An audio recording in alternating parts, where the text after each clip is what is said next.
Without objection. Madam President, I want to commend our brave troopers and our intelligence officers and the President for the daring strike last week on Qassem Soleimani, Iran's terrorist mastermind. Qassem Soleimani had the blood of thousands of Americans on his hands.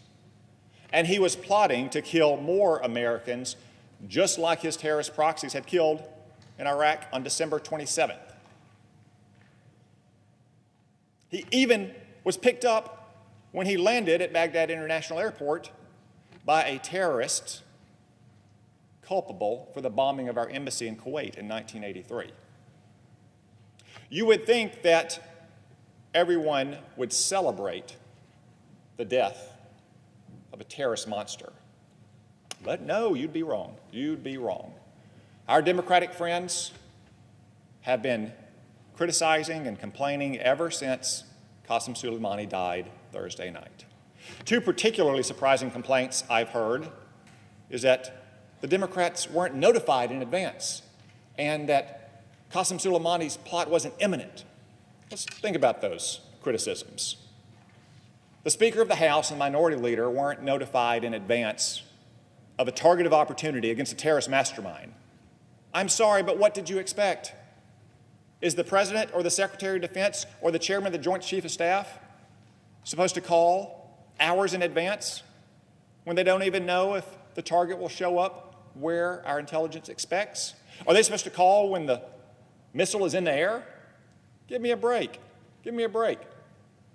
I'll share what the Majority Leader told us yesterday about the raid on Osama bin Laden. You think he got notified in advance? No. Did he expect to be notified in advance? No. He said the Secretary of Defense called him after the strike to give him a brief summary of what had happened. And the Majority Leader in 2011 simply said, "Congratulations," and put out a public statement to the exact same effect. Where's that sense of patriotism and pride from the Speaker of the House, from the Minority Leader today with the elimination of Qassem Soleimani? And second, this critique that, well, Qassem Soleimani wasn't plotting an imminent attack.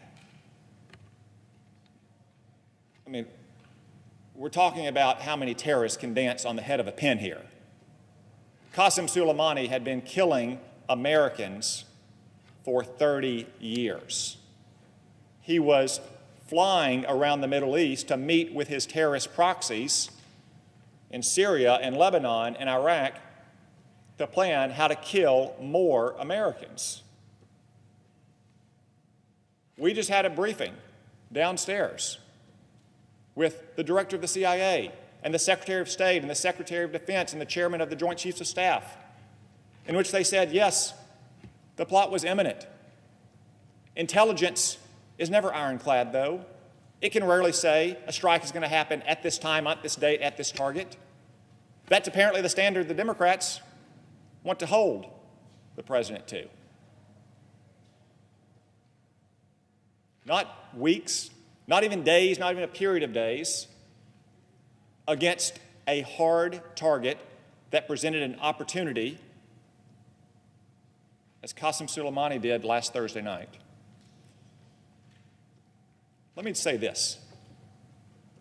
Imminence is ultimately a question of judgment that has to be made by the people that we have elected to make those decisions for our country. It's not a question of intelligence.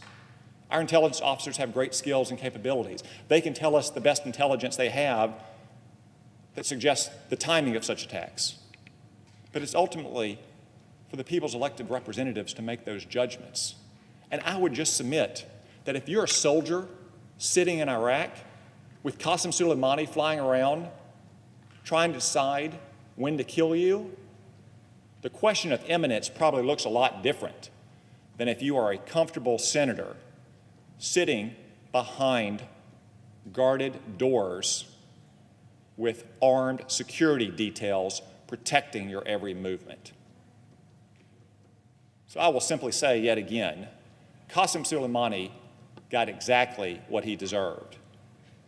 All those Americans that he killed and their families also got what they deserved, justice.